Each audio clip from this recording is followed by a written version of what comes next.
थाली रखी वैसे रखे रहने दो। और गोवर्धन पूजन वाले दिन भगवान गोवर्धन नाथ जी का नाम लेकर माता लक्ष्मी का स्मरण कर कर फिर 2 दिए लगाना है। 2 दीप, अब की बार तेल का दीप नहीं आएगा, दोनों दिए घी के लगेंगे और दोनों ओर लगेंगे, लक्ष्मी जी के सीधे हाथ पर भी और उल्टे हाथ पर भी। घी का दिया लगा दो, अखंड नहीं लगेगा, थोड़ी देर के लिए लगाना है। और लगाकर उन्हीं दीप को लगाकर माता के पूजन कर लो। गोवर्धन पूजन वाले दिन, पड़वा के दिन जैसी पूजन रोज करी वैसी की वैसी चंदन, रोली, मोली, हल्दी जो भी है वो चढ़ाकर पूजन करो। केवल एक कमलगट्टा, एक हल्दी की गठान और एक कमरबिल का टुकड़ा समर्पित कर कर भाव से, प्रेम से भोग लगाकर आरती कर लो। वही 2 दिए से जो रखे हैं उन्हीं 2 दिए से आरती कर लीजिए और माता को प्रार्थना कर कर अपने घर में रखिए। फिर माता का स्मरण कर कर झोली पसार कर प्रणाम करो, माँ तू कृपा करने वाली। ये सारी पूजन जितने दिन की कर रहे हो सब शाम के समय करिए, प्रदोष काल में शाम के समय। दीपावली पूजन का मुहूर्त देख लो, रात का हो तो रात का समय देखकर आराम से करो, पर बाकी की जितनी पूजन 4 दिन की सब प्रदोष काल में कर लो, सब प्रदोष। और माँ से प्रार्थना कर कर माता उसको ले जाओ। जैसे 4 दिन की पूजन हुई गोवर्धन पूजन तक, 5वां दिन जब यम द्वितीया का आए, दूज का दिन रहे, उस दूज के दिन फिर वही जैसी की जैसी पूजन करते आए हो, जल का कोई स्थान, जल का छींटा, चंदन, रोली, मोली, हल्दी और घी के 2 दीप जो लगाए हैं, दोनों दीप वहीं पर सीधे हाथ उल्टे हाथ पर। और कोई कमल गट्टा नहीं चढ़ेगा, कोई हल्दी की गठान नहीं, कोई अमरबेल का टुकड़ा नहीं, जो चढ़ा हुआ है उसी का स्पर्श कर कर वापिस चढ़ा देना है, वही की वही भोग लगा देना है। जो सिक्के तुमने रखे हैं उस सिक्के को हाथ में उठाना है, एक हल्दी की गठान, एक कमलगट्टा, एक अमरबेल का टुकड़ा, लाल वस्त्र में उसको बांध कर दिया साथ में लेकर, एक दीप वहीं लगा रहेगा, एक दीप साथ में लेकर जिस अलमारी में तिजोरी में आप रखने के लिए जाएं, उसी अलमारी तिजोरी के साइड में दीप को थोड़ी देर के लिए रखें। अपनी लाकर अलमारी खोलकर वो सिक्का जो पूजन करी है तुमने विराम के दिन की, 5वें दिन की, यम द्वितीया के दिन की, माता लक्ष्मी से प्रार्थना कर कर कुबेरेश्वर बाबा का नाम लेकर उसको अलमारी में तिजोरी में रख दो। जो दिया लगाया है उससे वहीं उसकी आरती उतार कर वापिस उस दिए को अपने रसोई घर में ले जाकर रख दीजिए। और दूसरा जो दिया भगवान के पास लगा हुआ है उसको लगे रहना। कोई दिया अखंड नहीं है, 2, 5 मिनट, 10 मिनट जितनी देर वो जले उतनी देर जले। माता को प्रणाम करो, कुल देवता को प्रणाम करो, अपने घर के पूर्वजों को नमन कर कर, झोली पसार कर प्रणाम कर कर कहना, बाबा हमने 5 दिन की, हे कुबेरेश्वर बाबा हमने 5 दिन की कुबेर लक्ष्मी पूजन करी है, ऐसा भंडार भरना बाबा कि तेरी कृपा हो और हमारे घर में सुख समृद्धि वैभव हो। ऐसी 5 दिवसीय पूजन है। शिव महापुराण के अनुसार लक्ष्मी पूजन के महत्व, लक्ष्मी पूजन के लक्ष्मी पूजन में प्रसाद, फल आदि जो सामग्री रहती है घर के लोगों को प्रसाद के रूप में पाना चाहिए। जो सामग्री आप बाबा को समर्पित करते हो, लक्ष्मी माता को समर्पित करते हो, प्रयास करो। शिव तत्व कह रहा है, निगाह रखी गई ब्राह्मण के।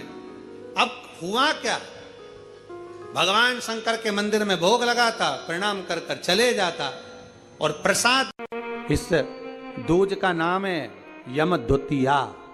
यम द्वितीया का मतलब है सूर्य नारायण भगवान की धर्म पत्नी माता छाया के गर्भ से जो पुत्र उत्पन्न हुए हैं यम, उनके बाद में जो बहन उत्पन्न हुई हैं यमुना जी।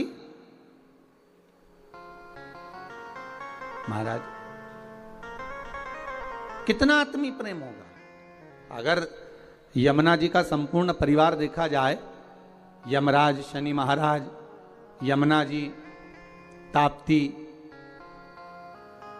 कितना कितना सुंदर परिवार है।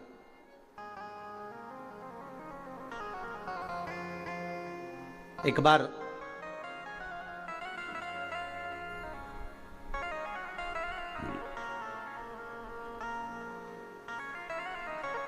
एक मुखिया जी ठाकुर जी की सेवा में लगे हुए थे और ठाकुर जी की सेवा में लगे लगे मुखिया जी भगवान से रोज लाड़ लड़ाते, ठाकुर जी का रोज श्रृंगार करते। ठाकुर जी को नए नए वस्त्र आभूषण धराते, सुंदर सामग्री सिद्ध करके भगवान को सामग्री धरा देते, बड़ा सुंदर साज सजाते। एक बार मुखिया जी की ग्रह दशा पर 7.5 आ गया और मुखिया जी की ग्रह दशा पर जब 7.5 आया, शनि जब लगा, अब मुखिया जी कष्ट में हो गए, परेशान हो गए, बड़े दुखी हो गए, आए दिन बड़े कष्ट में रहते। एक दिन मुखिया जी की आंखों में जब जल भर गया, नैनों में जल भर गया, तब श्री ठाकुर जी महाराज स्वयं प्रकट होकर पूछे, क्यों मुखिया जी आज आपके नैनों में जल भरा हुआ है, बात क्या है? शास्त्र कहता है, शिव महापुराण की कथा कहती है, जब आप शंकर भगवान पर जल चढ़ाएं या ठाकुर जी से लाड़ लड़ाएं, ठाकुर जी की सेवा करें, ठाकुर जी की अर्चना करें, पाठ करें, पूजन करें, ठाकुर जी का स्नेह लड़ाएं, उस समय पर श्रृंगार करते समय, पूजन करते समय, सेवा करते समय, भगवान की आराधना करते समय आपकी आंखों में जल नहीं होना चाहिए। भगवान की अर्चना करते समय जल क्यों आए? किस लिए?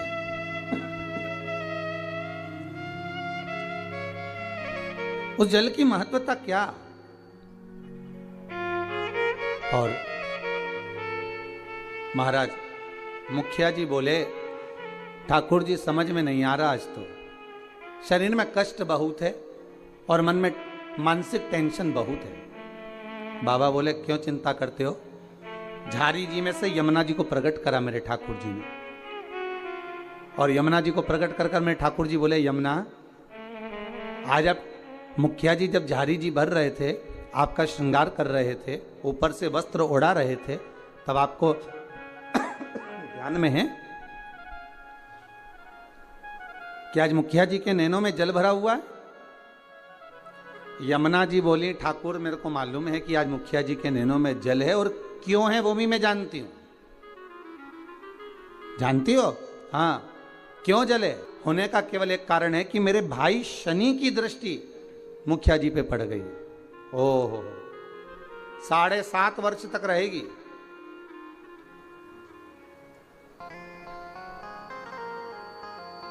भगवान कृष्ण बोले, यमुना अगर शनि महाराज आपके भाई हैं, हमारे तो साले हैं, यदि बहन बोले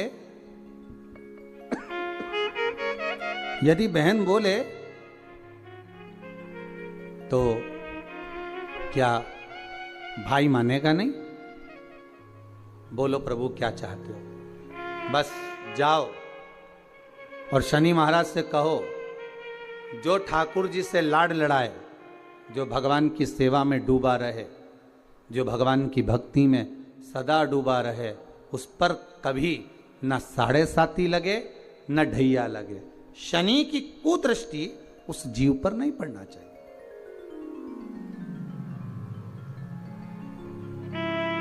उस जीव पर दृष्टि ना पड़े। ठीक है, यमुना मैया पहुंची सबसे पहले शनि महाराज जी के पास में। शनि महाराज जी से कहा, भैया मेरा निवेदन स्वीकार करोगे? क्या बात है बहन? बस मैं चाहती हूं कि जो लाडले की सेवा करे, जो ठाकुर जी की सेवा करे, जो भगवान की भक्ति में डूबा रहे, उस पर आपकी दृष्टि नहीं पड़े। शनि महाराज बोले, नहीं, ऐसा तो हो नहीं सकता। कर्म का दंड जीव को भोगना तो पड़ेगा, क्योंकि भगवान शंकर ने मुझे दंड अधिकारी बनाया है। जो किया है वो तो भोगना है,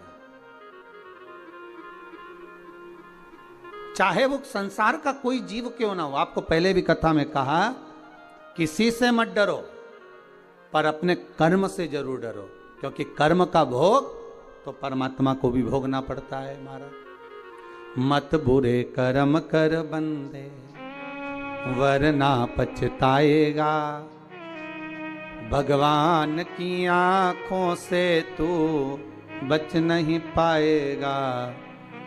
तू बच नहीं पाएगा।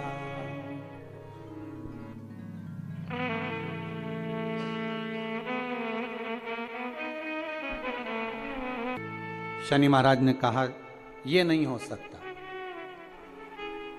ये हो ही नहीं सकता, जो नहीं हो सकता मैं वर नहीं दे सकता। यमुना जी वापिस लौट कर आ गए। समय आया,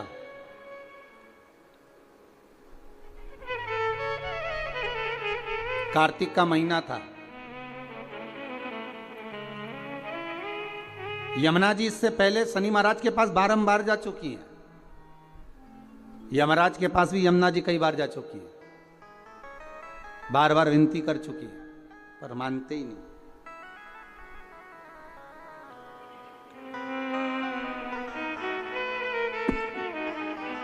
कार्तिक का महीना और महाराज द्वितीया तिथि शुक्ल पक्ष की।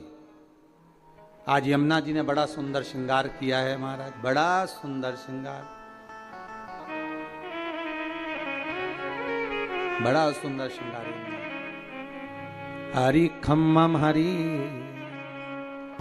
ओरे खम्मम हरि यमुना माँ जाकी अलबेली। अरे खम्मम हरि यमुना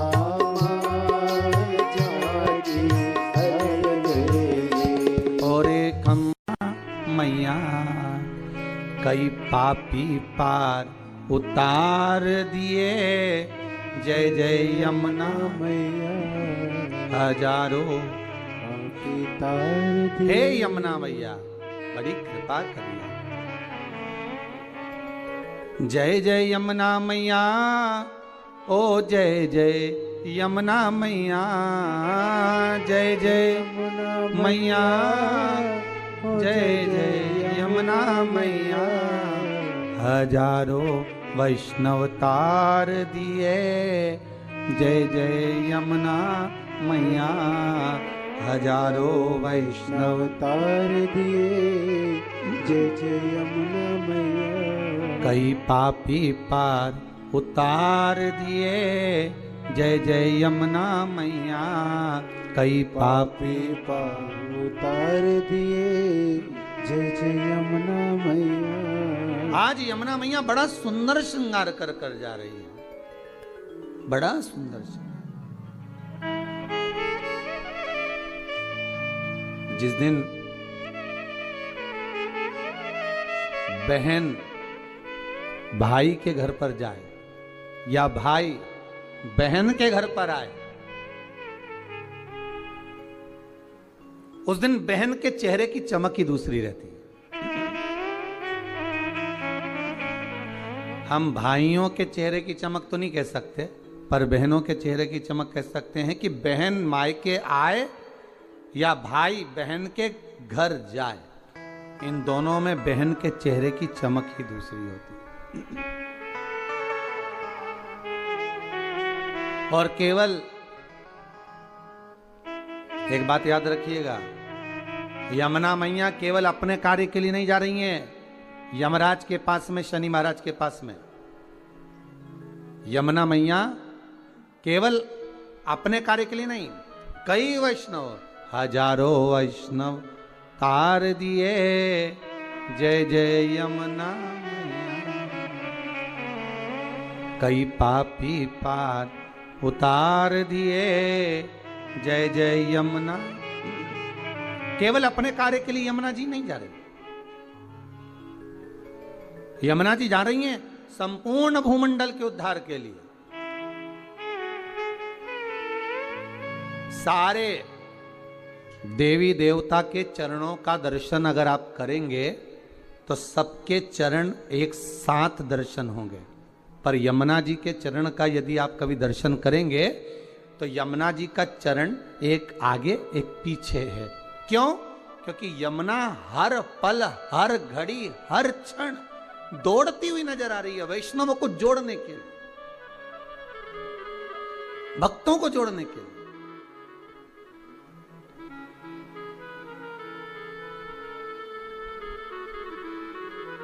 यमुना मैया हर पल हाथ में माला लिए दौड़ती हुई नजर आ रही है कि मेरे वैष्णवों को मुझे इस माला में पिरोना है, मेरे वैष्णवों को मुझे जोड़ना है, भक्ति के धागे में जोड़ना है, प्रेम के धागे से जोड़ना है। भागती नजर आ रही, इतनी सुंदर श्रृंगार कर कर मां यमुना चली है, बड़ी सुंदर।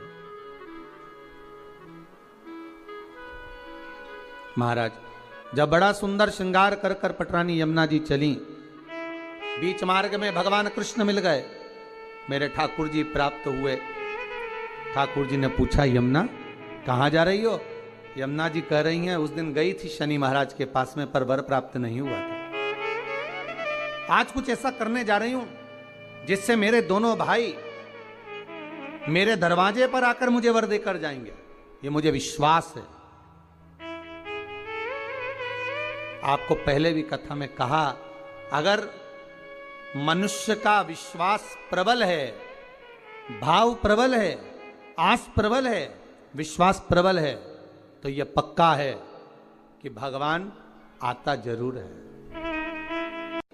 मेरे धाम में ब्रजमंडल में मैं उनको बुलाऊंगी। ब्रजमंडल में बुलाओगी? क्यों? यमुना जी कह रही है मैं भूमंडल पर ब्रजमंडल में मेरे शनि महाराज और यमराज दोनों को बुलाऊंगी, दोनों भाई आएंगे। क्यों? तो कि भोजन करने। हो द्वारकाधीश कहे, भगवान कृष्ण बोले, ठाकुर जी बोले, ओ यमुना वो तेरे भाई हैं, मालूम है तेरे को? वो यमराज, वो शनि महाराज कहां तेरे यहां आएगा?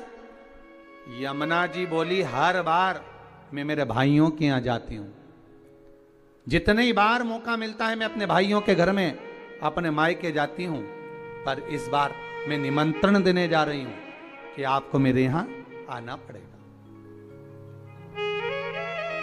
आपको मेरे यहां पहुंचना पड़ेगा।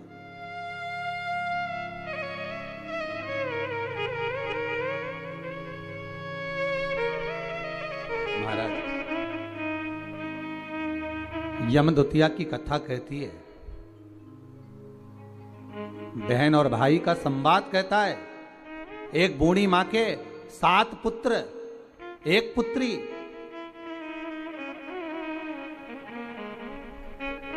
और श्राप लगा था उस बूढ़ी मां के यहां कि तेरे घर में जितने बेटे हैं इनका जब विवाह होगा तो इनको सांप डसेगा, इसको मरना पड़ेगा। बहन बड़ी दुखी है।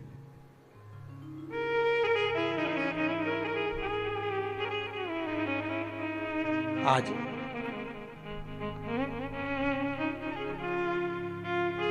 6 भाइयों को सांप डस चुका था, 6 भाभियां विधवा हो चुकी थी, वैधव्य हो गई थी,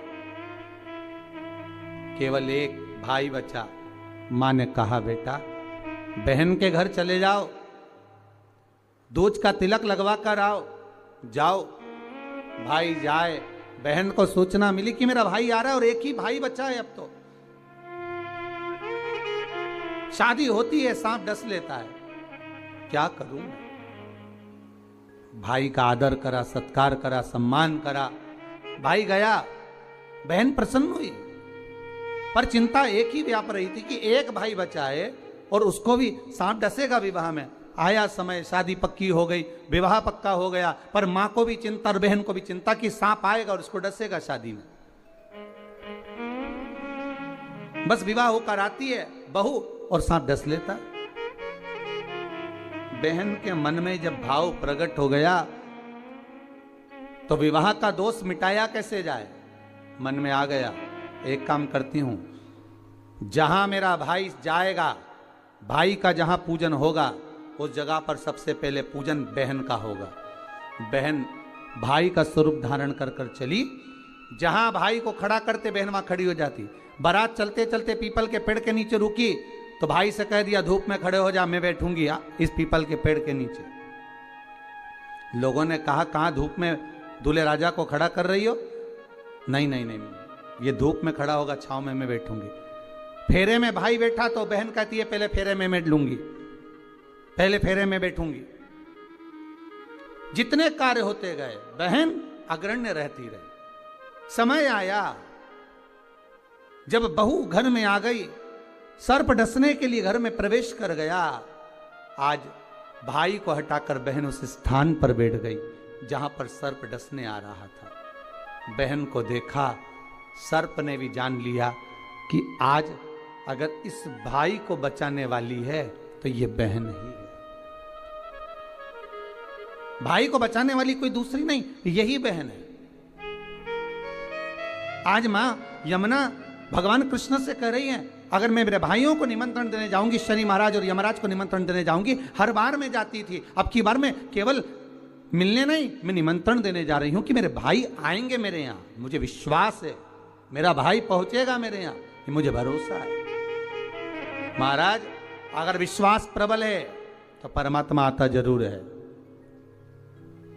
विश्वास प्रबल है, परमात्मा क्यों ना आएगा? आया। पहुंच गई यमुना मैया सीधे यम द्वार। भाभी खड़ी थी दरवाजे पर। जैसे ही देखा भाभी ने हाथ जोड़कर निवेदन करा, जीजी आई है। क्या बात है यमुना जी, कैसे आना हुआ दीदी? बस भैया को निमंत्रण देने आई हूं मैं। अच्छा, किस बात का? बस कार्तिक महीने की शुक्ल पक्ष की द्वितीय तिथि है, मैं चाहती हूं उस दिन मेरा भाई मेरे दरवाजे पर आए। यहां तो निमंत्रण दिया, पहुंच गई शनि महाराज के यहां, वहां भी भाभी दरवाजे पे खड़ी थी। आवाज लगाई, भैया आए। क्या बात है बहन यमुना, क्या चाहती हो? यमुना जी कहती हैं, भैया आपको निमंत्रण देने आई हूं, आपको आना पड़ेगा मेरे यहाँ। ठीक है। दोनों भाइयों ने, यमराज और शनि महाराज ने विचार कर लिया कि बहन के घर जाना है। सालों से बुलाती बुलाती थक गई थी यमुना मैया, पर नहीं आए। रोज निमंत्रण करती थी, नहीं आए। पर आज जो निमंत्रण दिया गया है, आज जो निमंत्रण करा गया है, वो निमंत्रण यमुना जी ने दोनों भाइयों को बुलाने के लिए किया गया। आइए। और आए शनि महाराज और यमराज स्वयं पधारे ब्रजरज में, ब्रज की भूमि पर, ब्रजमंडल में। जैसे ही भोजन करने के लिए बैठे, बहन ने तिलक करा। तिलक करा तो यमराज पुकार कर बोले, शनि महाराज और यमराज, जी जी बोल, तुझे क्या चाहिए? इतने में यमुना जी की आंख से अश्रु की धार बह रही थी। अश्रु की धार। महाराज, एक भाई की पूंजी, एक बहन की पूंजी ही प्रेम है, स्नेह है। अश्रु की धार बह रही है। मांग बहन, क्या चाहिए? यमुना जी कहती हैं, बस भैया कृपा कर दे, दोनों भाई से एक ही वर मांगती हूं, जो यम द्वितीया के दिन इस यमुना जी के जल में स्नान करेगा वो सारे बंधनों से मुक्त हो जाएगा। यमराज कहते, तू इतना सा मांगती है यमुना, मैं तुझे वर देता हूं। यम द्वितीया के दिन जो भाई अपनी बहन के हाथ से मस्तक पर, भाल पर तिलक करवाएगा, वो यम की कैद कभी नहीं जाएगा। ये वचन देता हूं तुझे। शनि महाराज ने कहा, बहन मैं तुझे वर देता हूं, वचन देता हूं, जो यम द्वितीया का तिलक अपने मस्तक पर धारण करेगा, यम द्वितीया के दिन जो बहन के घर का भोजन ग्रहण करेगा, उसको कभी ना 7.5 लगेगा, ना कभी ढैया लगेगा। जो बहन के घर का यम द्वितीया का एक निवाला भी ग्रहण कर लेता है,